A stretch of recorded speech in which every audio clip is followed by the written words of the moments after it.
Happy New Year, everybody! To celebrate, I thought I'd talk about my least favorite film that I saw this year. An indie, low-budget, sci-fi thriller inexplicably titled Woke. I was like, huh? Woke? Your movie is called Woke? Is it a mockbuster of Jordan Peele's Nope? Kinda looks like it from the poster. I thought, oh my god, low budget, sci-fi horror with cringe-worthy political commentary? Is it gonna be cringe-worthy liberal commentary about crazy right-wingers? It's my constitutional right to bear arms, and by God, I'm gonna do it! Is it gonna be cringe-worthy conservative commentary complaining about the fact that, I don't know, gay people exist? I'm fucking gay, alright? Add that to the list of things you can bully me about. Either way, I thought this is going to be a gold mine.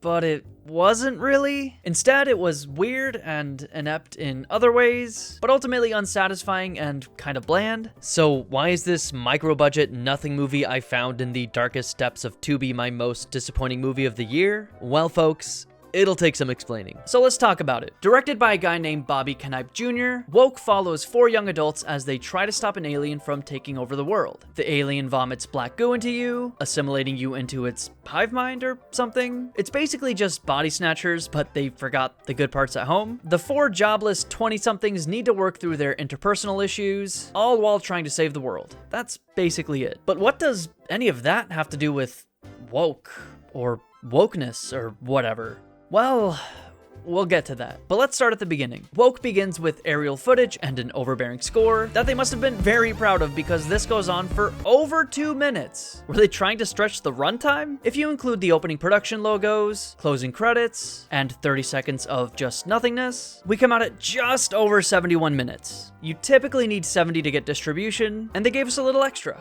Here's a filmmaking pro tip. You can make the credits go as slow as you want, so it doesn't matter if you didn't write a long enough script. Sorry, I meant script, not scrit, the name of one of the film's lead actors. As for the actual movie itself, there's about 63 minutes of non-credit footage total, about 30 minutes shy of a typical feature. And man, I know you'd probably expect me to make a joke about how I actually wish the film was shorter, but no, the extra 30 minutes to flesh things out probably would have helped. Anyway, after the time filler, opening credits, we meet a typical American family going on vacation. Babe, do you remember the tickets? Got him.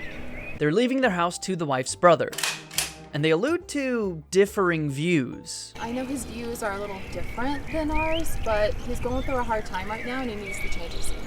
Oh yeah, right off the bat, this gonna be good. Guy goes back into his house and we see some weird news broadcast where the weirdest VTuber I've ever seen is talking vaguely about how Americans are divided on various issues. All of America is bracing for the Hey, Charles?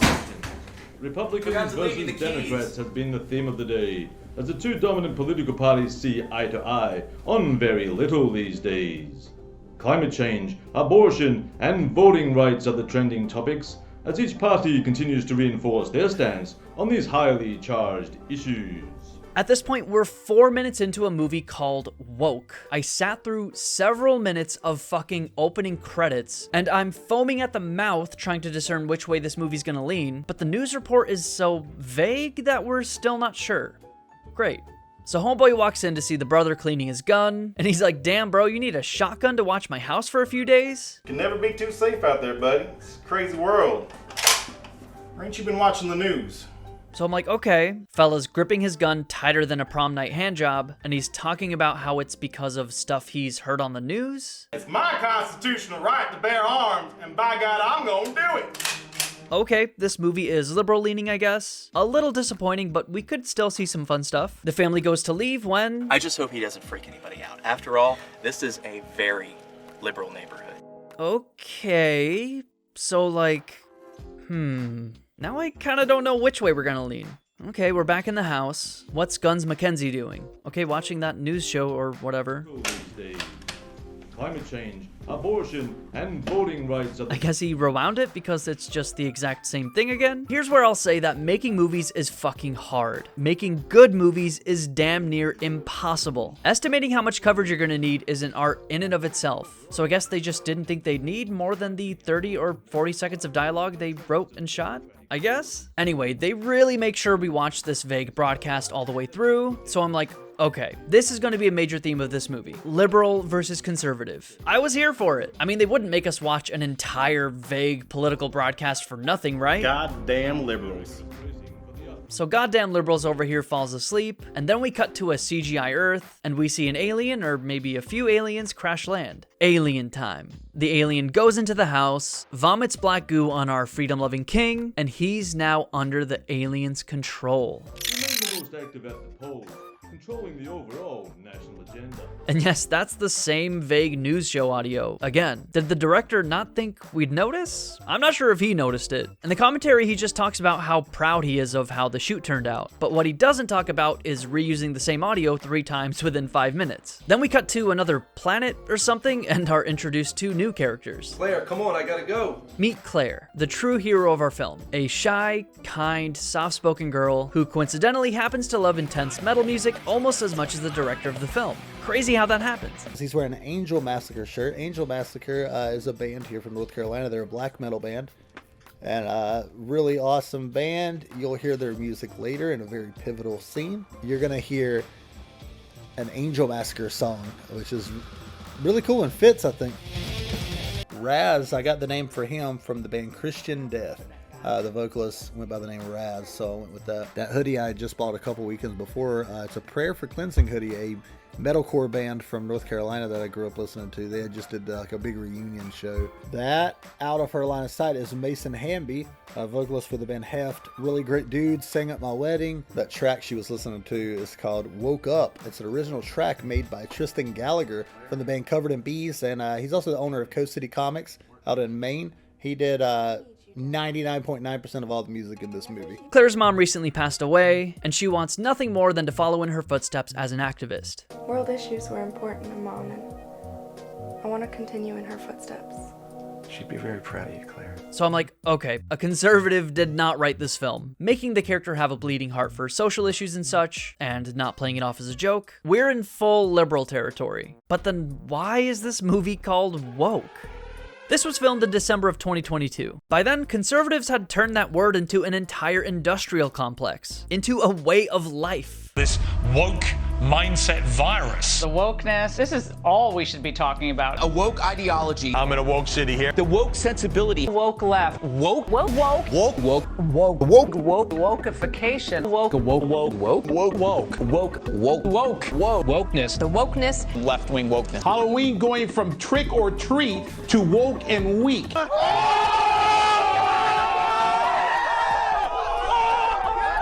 I genuinely was not sure where the movie could possibly go with this. And we're already 10 minutes in, and apart from some vaguely politically charged dialogue, Goddamn liberals. nothing has anything to do with wokeness, either positively or negatively. But I'm sure we'll get there eventually, right? Right? Claire calls up her friends using her phone's home screen somehow, and notices the guy from earlier, the guy who slurped that delicious black goo, standing creepily in his yard. Hey, can we move the lamp from the shot? Anyone? Hello? Hello? It's taking up a quarter of the frame. Anyone? No? There's no crew? No? Okay. Speaking of set dressing, established 2021? This is the type of sign you buy when you first get married or buy your first house or have a baby or something. Not when you're a widower living with your adult daughter. Maybe they were asked not to mess with the house they were filming in? They had their whole front of their house set up for Christmas with the spray snow around the windows and all that stuff, and the inside, and they were like, hey, do you need us to move it? I said, leave it. I like it. Oh no, I guess they just didn't notice or care. And hey, I want to say, again, making movies is hard. Getting every detail right is literally impossible. That's why every movie, no matter the budget, has a goofs section on IMDb. Anyway, I guess this really is a sci-fi film because her friendos have the ability to teleport since they're there as soon as she hangs up. Okay. See you soon. We do get our first real scare here. Claire hears the doorbell and notices the creepy man is gone. Is he here? Forceful knocking. Hello? Be brave, Claire. I have a bat and a gun. Just go away. So much tension. I'm really, really scared right now. Claire, almost brave. What's gonna happen? Is it the creepy man? Building up tension.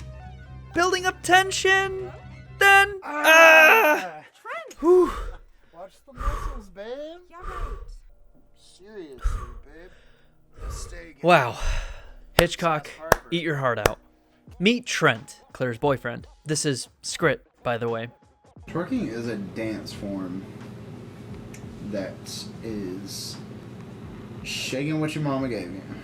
It's throwing that ass in the air and letting everybody see it. Trent is everything a kind-hearted activist type girl like Claire could want. So what are we doing all day? Standing out here all day or heading inside? When Claire brings up that Harper here, Trent's best friend, seems to not like her. Does she have something against me? Nah, why? The way she acts towards me. Do you not see it? Trent completely ignores her. She seems fine to me. And immediately moves on to berate her best friend Raz. Now your little, well, big buddy Raz, that guy's a different story. He's stuck up big time. No, he's... He makes fun of his weight and calls him stuck up. You just make comments about the way he dresses all the time. It hurts his feelings. He changes his style like every week. That's just what girls like. Guys who bully and act cruel to their best friends. I'll leave him alone. For you. You know, you're too good to me. I think Scrit over here misread his line and they just kept it in, because it really should have been "you're too good for me." Anyway, they head inside, where Trent and Claire's chemistry flourishes even more when he says he doesn't give one single fuck about her interest in activism. Alright, babe. What's the plan for today? Well, there's a small protest I thought we could go to. Maybe tacos after? Look, I get you're into the whole activism thing. You want to follow in your mom's footsteps, and that's cool, but that's not really our thing. And then lets his best friend continue to act mean to her. Look, it's important to me, Trent. We don't have to stay for that long. I'm not going to some protest. I'd rather do something fun than stand around all day, holding a sign for a group of people I've never even met. What a great guy. Did you know that Trent is the number 9 ranked douchiest male name of all time? Anyway, Claire's like, standing up for living beings, whether it's animals or people, it's important. And man, Trent seriously could not give one fuck about her mentality. What the fuck does she see in him? And then Harper's like, don't stand there and tell me about how this kind of thing is important. I'm black and gay. I deal with this shit every day. Look, I'm sorry, what? What the fuck does that have to do with wanting to go protest the mistreatment of animals? We can care about more than one thing, right? I mean, you said you're black and gay. You're already saying we can focus on 2 separate types of marginalization. Yeah, Claire, don't ask any black or gay people to protest animal rights abuses, you fucking idiot. Claire issues a genuine and heartfelt and undeserved apology. I wasn't trying to make you think that I don't see your struggle. Because I do. Please don't take it that way. And Harper, reasonably, decides to storm off. I'm done. I'm out of here. I told you I didn't even want to come over to your little girlfriend's house anyway. She runs out and runs into Black Goo Guy. This is a minor point here, but man, is the sound mixing not great, even for a movie like this. There's not a whole lot you can do in post-production to remove wind and stuff, but you can at least raise our characters' voices so that we can hear them over the blaring and repetitive synth score. Oh good. Hi there. I live across the street. I thought a family lived there. Anyway, they have a weird interaction with the dude. Everyone's kind of weirded out. I guess I could do that? No, Trent, we need to finish up first. Yeah, sorry, man. I don't think you understand. I just need him for a moment. And we're saved by Raz, Claire's best friend. Oh, there's Raz now. Trent, that's the creepy guy I was telling you about. Wait, when does she tell him about the neighbor? I guess they accidentally cut that line because it's not in the movie. He's just some old cranky white dude, Claire. It's not always some big conspiracy. Wait, what? The guy's like 35. You're all like 27. What do you mean old? And what does him being white have anything to do with it? Yeah, I'm pretty sure the fucking dude's racist too. Did you see how he looked at me? Wait, what? He just said what's up. Oh good. Hi there. At this point, I was like, yeah, okay, some annoying radlib had to have made this. The politics are too clumsy here for it to be anything else. Trust me, he may be some racist old asshole, but there's something more. What? Why are we calling this guy racist? Why are we calling this guy old? Was the character written with an older actor in mind? I am so confused. He looked at me weird too, and I'm white. Dude, look at you. You look like a freak, man. What are you, goth now? Anyway, they go back to spying on the guy through metal bars, unrelated to the blinds they're looking through, and think that standing in your yard makes you Jeffrey Dahmer. Yeah, that's some weird, creepy Dahmer shit right there. He's on the move. What? What's going on? I can't see over y'all at all. I'm just gonna sit here until you tell me what's going on. On the move? Oh, did the editor place his clips out of order? Happens to the best of us. So the alien guy or whatever invites some random dude to go inside his house. What's going on? Anything interesting? Shut up, Raz. Why don't you get off your ass and come over here if you want to see what's going on? Why is she putting up with her boyfriend being a huge asshole to her best friend? Did an incel write this? Maybe girls do only love assholes. SMH my damn head. Wait, where was I? Oh yeah, he invites the dude into his house, and our crew is like, holy shit, I've never seen a guy go into another guy's house before. There must be something going on. Trent goes and investigates awkwardly, and the dude's just sitting on the couch watching TV, so naturally they call the police. We have units on the way now. Stay inside your house until they get there. All right, cool guys, the cops are on the way. I know this is a zero budget dumpster movie, but couldn't you take like 30 seconds and apply an effect to the cop's voice? We have units on the way now. Stay inside your house until they get there. Was this a 48-hour film festival project? I've done one of those. I can relate to extreme time crunch resulting in garbage products. But come on, there's no shot that Bobby was constrained like that. Literally, it'd take just 30 seconds to apply a very basic effect in Premiere. Here, I'll prove it to you.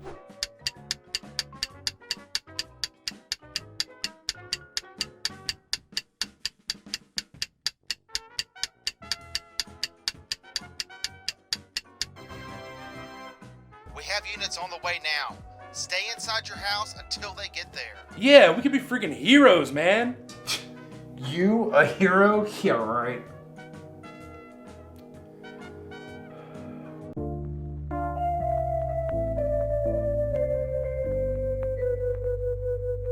The cops show up, and oh my god, that is a big boy. It looks like they actually tried with the female cop. She's got a utility belt, some sick aviators, something that resembles a police officer's uniform, a gun, a neat short haircut. I think the tattoos she has would be a no-go. I think most major precincts would require you to cover them up. I'm not even sure they tried with this guy though. For one, you gotta be pretty much clean shaven, or at least very, very short. People who have seen movies before know that cops don't have long ass beards. Same issue with the tattoo. Also, I'm not sure if stretchy polos are particularly common. Has the director never actually seen a cop before? Maybe finding a prop uniform or even a costume in his size. All due respect, wouldn't be easy on a shoestring budget. I'm not trying to be mean. With low budget films, what you got is what you get. You're gonna make a guy shave his beard he took 2 years to grow for 2 minutes on screen in your movie Woke that you only paid him $50 for? No, of course not. But couldn't you spend like $20 giving these guys badges at least? Anyway, the cops go into the house and are infected or whatever and come out alienified. What the fuck? Why is he not getting arrested?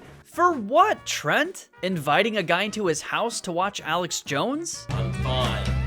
Just watching the news. I agree. That should be illegal, but it's not. Dude's clearly alive. What would he be arrested for? The crew is still suspicious. I love a good mystery. But don't worry, Trent always finds time to make fun of Raz. Yeah, great. All we need is a poser goth that just sits on the couch the whole time. That'll be a big help. That's it. We're done. I won't have you act that way towards my best friend. Let's go, Claire. Stand up for your buddy. The director then has the hubris to reference the movie he's ripping off. Invasion of the motherfucking Body Snatchers. What? Invasion of the Body Snatchers. What? I mean, it's following all the same patterns. What? We might have a neighborhood alien invasion on our hands. What? Alien invasion? What?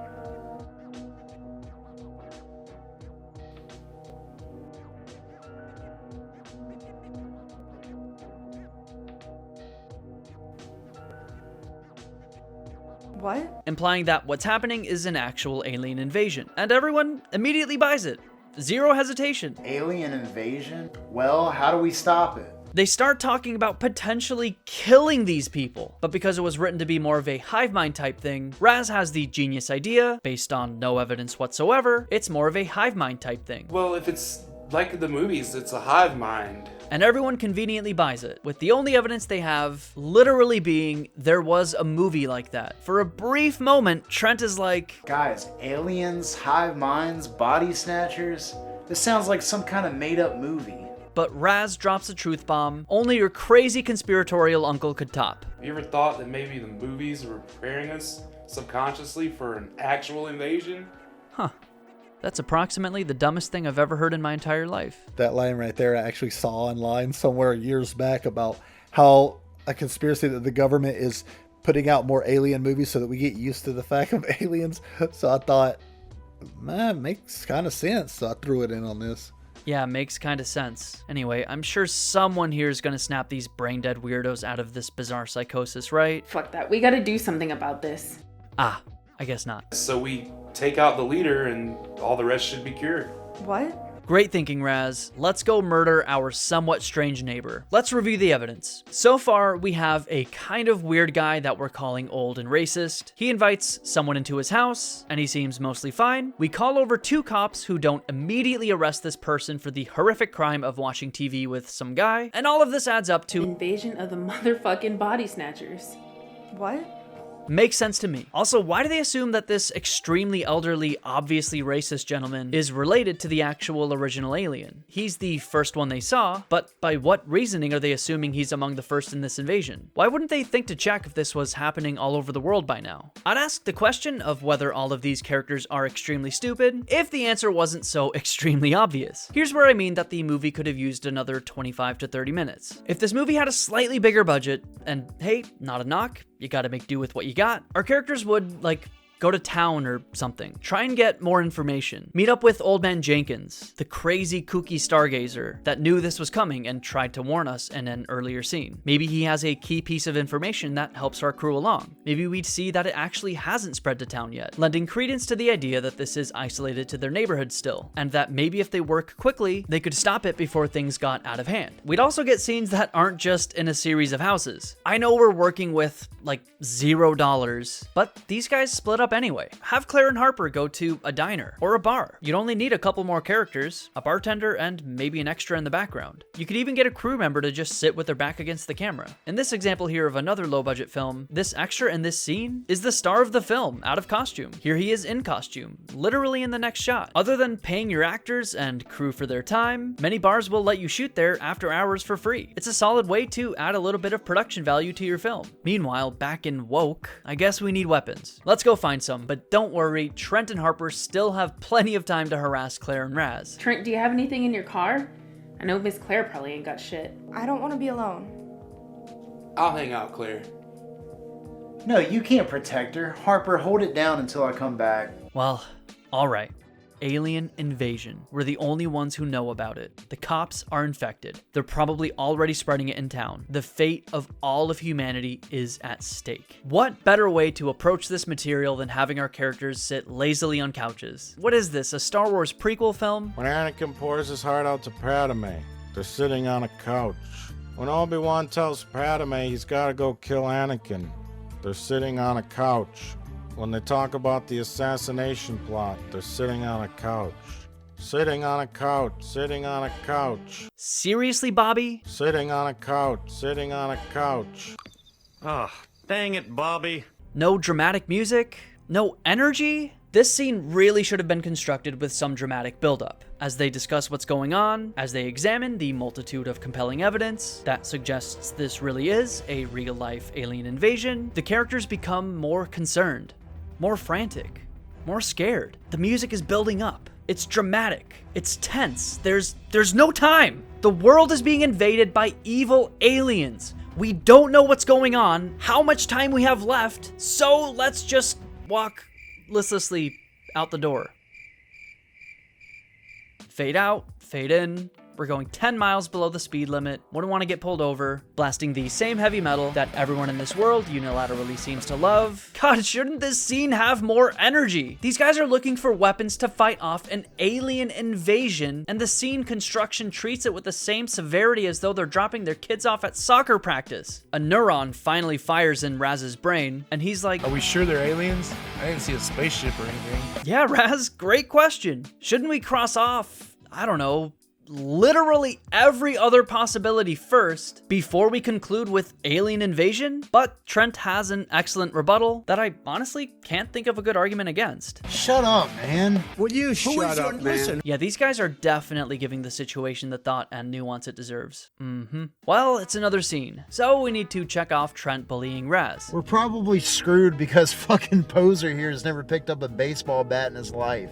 Thankfully, I guess they drove into a time vortex, so they have enough time during the impending apocalypse to sit down, have a heart-to-heart, and work through their problems. Raz comes clean and talks about how he incredibly doesn't appreciate being bullied for being a little different. Dude, like, why can't you just be fucking normal, man? I fucking wish I was, dude. You think I want to be an outcast? To be this big? I want to fit in. That's why I constantly change my style. I'm just not comfortable with myself. Trent admits he does this because he thinks it's weird that Claire's best friend is a guy. Dude, look, it's not even you, it's just Claire's my fucking girlfriend, man, and I don't want her hanging around some other dude. It's like, one, Trent, your best friend is a chick, double standards much? And two, these two are best friends. You're the interloper. You're the new guy. You're gonna constantly berate your girlfriend's best friend? Have you never had a girlfriend before? I guess that would kind of make sense. But don't worry, Gaius Ex Machina coming right in, cause Raz is also gay. I'm fucking gay, alright?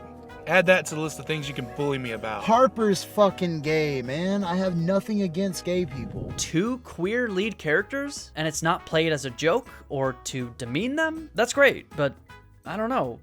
Is this what the title is referring to? I am so confused. We're 40 minutes into this 60-minute long film, and I still have no fucking idea what the title is meant to refer to. So far, outside of the intro, goddamn liberals, and a couple characters being gay, there's absolutely no coherent social or political theme that I can discern, and the director has not at all addressed this in the commentary by this point. The moon. But we've still got 20 or so minutes. I'm sure it'll all come together coherently by the end, right? Right? So I don't know. I guess now since Raz turned out to be gay, he's not a threat to him and Claire's relationship. So he says the real reason Trent bullies is because his dad makes him play sports and be someone he's not. And I get zero say. He makes me be this person that I really don't even want to be. He makes me play sports and stuff, and I'm not really into that. How old are these guys meant to be? You're like 27 and unemployed. Your dad is still making you play sports? Anyway, whatever. I guess this explanation is good enough for Raz, because he's like, I guess everybody's got issues, regardless of where you're from. And I guess they're cool now? I guess? Did the editor cut out the lines that actually justify this complete change of heart from both of these characters? Regardless, Raz is like, let's kick some alien ass. Oh, hell yeah. This is finally gonna get intense. Wait, is Raz yawning? Seriously? Was this written in the script? Or did the actor just yawn and they kept it in? World-ending alien invasion. Time is of the essence. These guys should be pumped with more adrenaline than a squirrel being chased by a pack of starving wolves, but... Oh man, just been a long day. Can we swing by the gas station so I can grab a Red Bull? So now that their interpersonal issues are cleanly resolved, we immediately need to resolve these guys. Because, incredibly, this movie was actually secretly an experiment to see what a movie written by a literal 3rd grader would look like. To recap, Harper resents Claire because, since she and Trent started dating, Claire takes up more of his time, which is a character conflict about as complex as something you'd find in a soap opera that takes place in a middle school. First off, Trent has been my friend since the 5th grade, and you just waltz in and demand all his time and attention. That's not true. We've only been dating for like 2 months. 2 months? Do you know how many times I've seen him in the last 2 months? Maybe twice. That's not my fault. Like, yeah, Harper, homeboy is gonna wanna be with his girlfriend, especially since they've only been dating 2 months. That's the honeymoon period, baby. Just feels like a strange and absurdly immature thing to take out on Claire of all people. Why not talk to Trent about it like adults? You think berating her in front of Trent is gonna get him on your good side? You don't understand. From seeing someone every day and relying on them to them treating you like your second tier, it sucks. Seriously, do none of these people have jobs? She hangs out with Trent in person every day? Also, does anyone remember the alien invasion going on? Is it just me? Is this thing on? Claire and Harper have a heart-to-heart where Claire reassures Harper that Trent still likes her, despite hanging out with her less. And I guess that's enough for all of Harper's resentment to immediately wash away. I'll make sure that Trent has more time with you. Claire! That ain't your job! What are you gonna say? In the middle of making out, she'll be like, wait, Trent, have you hung out with Harper today? Have you called Harper? Sorry, Trent, I don't want to hang out with you today. We've seen each other too much this week. You should go see Harper. I don't know, regardless, they're best friends now. Everyone's conflicts are resolved, other than Claire being way too good for Trent. So now we can focus on something even less interesting, the plot. There's an escalation of events where Claire and Harper, peering out of their window into another dimension where it's still daylight, notice the creepy neighbor talking to the director of the film, maybe giving him tips on how to manage continuity in your movie, but more likely wanting to spread his alien mind control or whatever. This isn't good. I think he's spreading. We have to do something. The guy should be back soon. Gosh, can we just raise their voices to be just a little bit louder? This music is great and all, but I really would love to hear what they have to say. Man, whoever edited this movie is almost as incompetent as who wrote and directed it. Oh. Got him. Meanwhile, Trent and Raz emerge with the perfect weaponry to combat an unknown alien life form. A baseball bat and a golf club. Yeah, seems worth driving 200 miles away to grab. I'm sure they couldn't have found anything similar in Claire's house. You know what? I think I could do some damage with this bad boy. Oh my god, these brain-dead neats are going to fucking murder their slightly weird elderly neighbor. Anyway, Claire and Harper come up with a genius plan. We have to do something to save everyone. How do we do that? We have to get to the houses and warn them before he gets to them. Yeah, that'll work. Hey everyone, don't invite this senior citizen into your house. He's going to brainwash you into becoming an alien. We saw it in a movie once. Claire and Harper split up, and they discover that this problem is spreading quickly. Finally, a tiny bit of energy. Harper inexplicably goes into some dude's house, which reminds us that we're still in the everyone loves heavy metal universe. If this movie could have had just one location that's not just someone's house. Claire's house is my buddy Hunter and Megan's house, and they were gracious enough to let us use their house a couple times for the filming here. This is again shot in my buddy Hunter's house. This house right here is actually directly to the side of the house in Morganton. This is filmed at yet another location. We need to get one more house, and this was actually only about 10 or 15 minutes from my house, which was really cool. Here's another scene we shot back behind his house, utilizing his building. This is my friend Bartley Best's house that let us shoot, a few different places. This is all shot around the same house that we used, my friend Matt's house. I love this shot coming up, but there is Charles' house. Now we cut to the basement, which is actually Erica's basement. If you look beside Erica, this is actually at her house. That is a Riddler cherub. It's so obvious that none of these houses are sets too. But hey, I guess that makes it easy. You don't have to dress anything. But effort like that is part of what makes your movie feel more interesting. Blah. Anyway, Harper gets got, but she makes kind of a funny topical joke first. Unarmed black person, don't shoot. Okay. Somewhat biting piece of political commentary. Let's hear how the director justifies the inclusion of this line. Unarmed black person, don't shoot. Unarmed black person, don't shoot. Oh, I guess that's it. Oh yeah, wasn't this movie called Woke? Does her race have anything to do with anything? Honestly, and I'm not being hyperbolic, this might genuinely be the worst title to film relationship I've ever seen. Seriously, don't name your movie this unless it has some sort of clear socio-political angle. So far, this has been a fairly straightforward, if boring, alien invasion joint. Later, Claire runs into Doofus and other Doofus and informs them that they got everybody. They got everybody. Claire? You literally saw one person. But they reconvene in Claire's house before Trent and Raz decide that they need to leave Claire alone in her house to go find Harper. Hey, what happened to their plan of killing the original alien? There's still 3 of you. Is Harper really gonna make that much of a difference? Isn't time of the essence? Every minute you waste is more mind-controlled zombies, right? Either you stop the alien and Harper ends up okay, even if she got, or there's nothing you can do anyway. What is wrong with these people? Why are they so stupid? Hey, why is this movie called Woke? Anyways, they find Harper and she's clearly been got. Like, there's absolutely no nuance about it. They both understand that there's absolutely no logical reason to go get her at this point. This is a bad idea, right? Yes.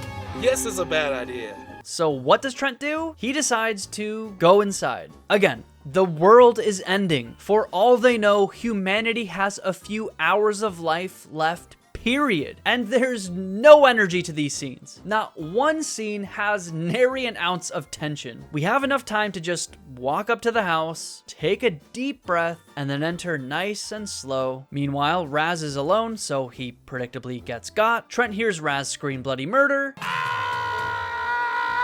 And he's like, huh?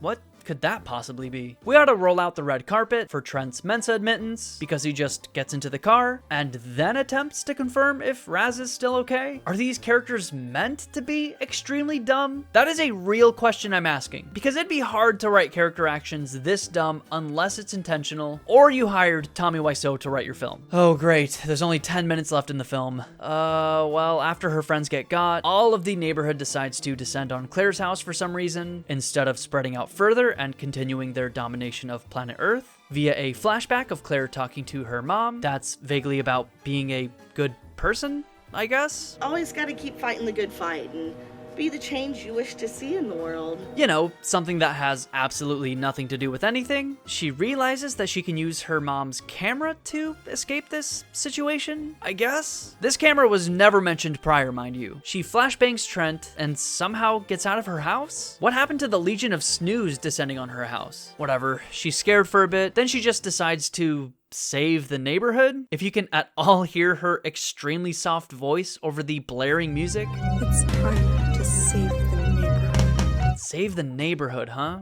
Man, the scope of this story is really limited. Again, why would she have any reason to think this was an incident isolated to her neighborhood? The cops drove off and are probably infecting dozens of people back in town. But she goes into the racist old man's house, and the news or whatever is once again playing. Residents say the change came in waves, fast and strong, and their fellow neighbors are becoming more and more conservative by the day. Once relatively liberal individuals are suddenly taking more of a divisive approach to their sensibilities.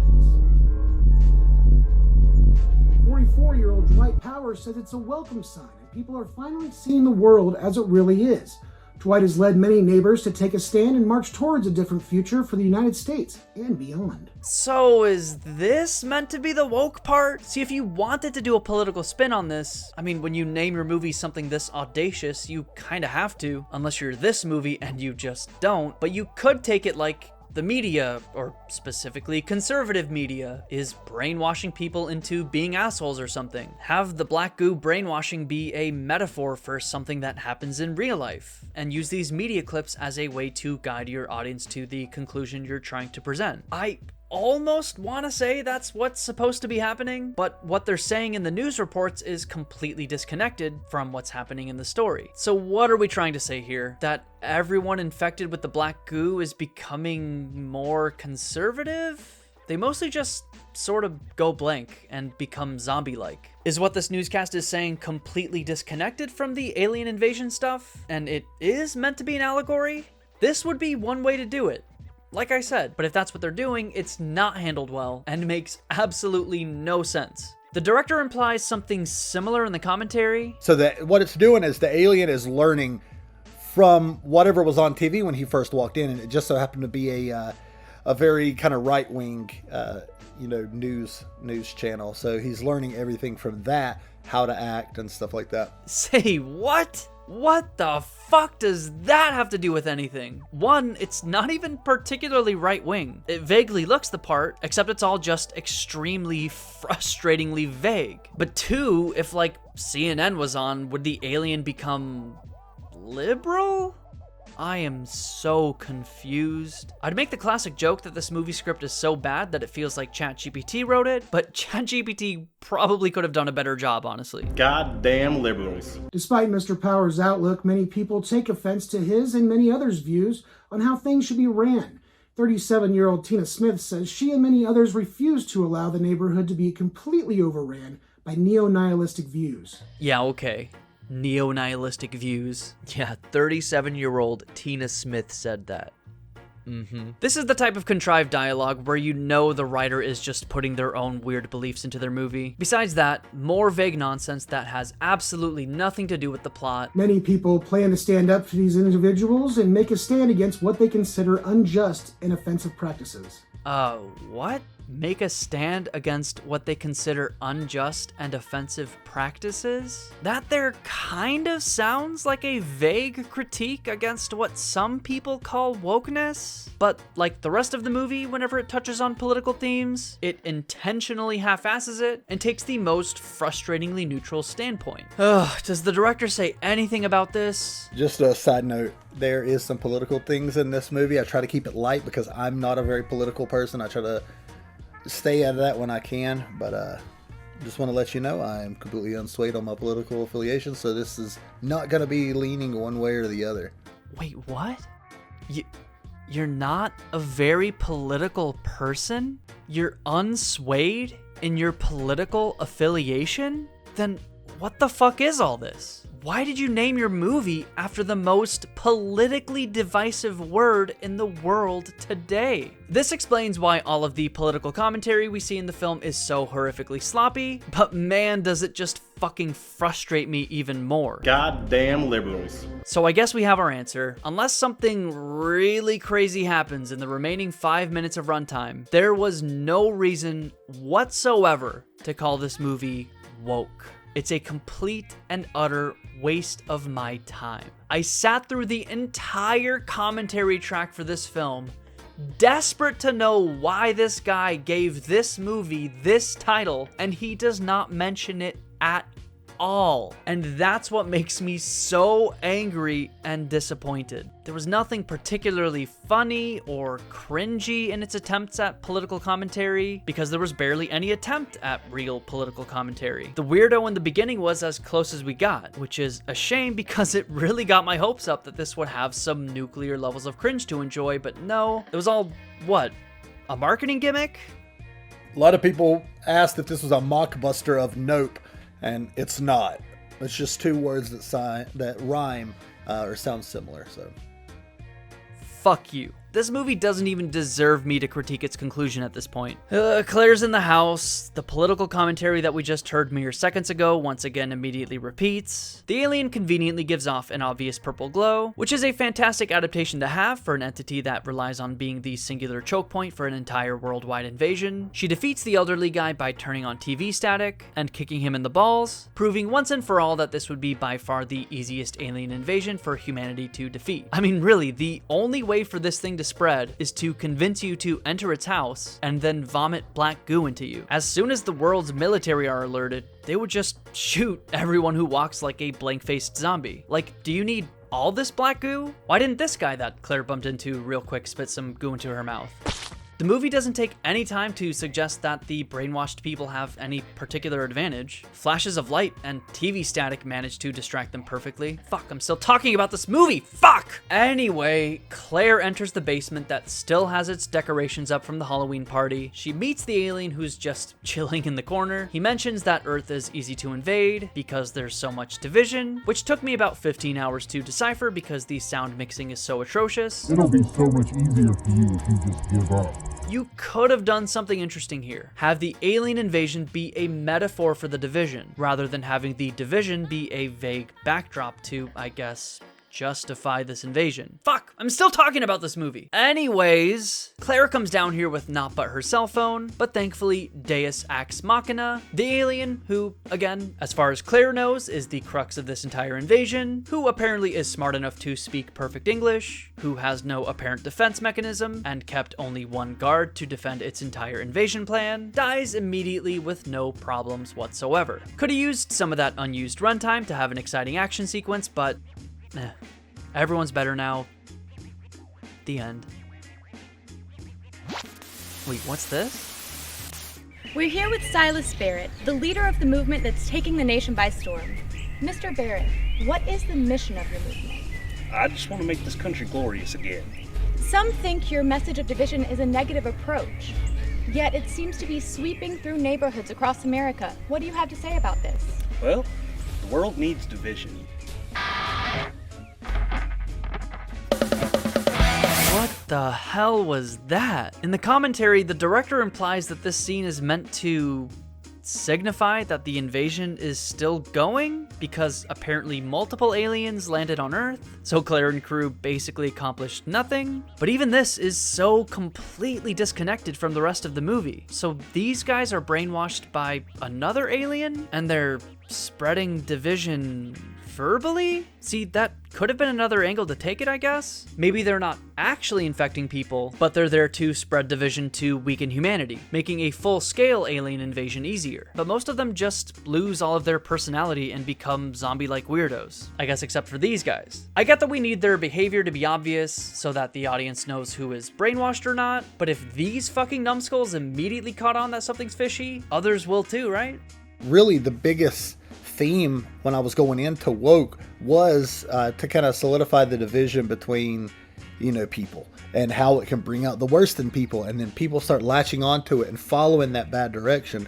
But then you've got people on the other side, sometimes a lot of the younger generation stepping up and saying, hey, I want to make this world a better place. So really this movie is themed about making the world a better place and standing up when it seems like the odds are totally against you and, making a change. Well, Bobby, you failed.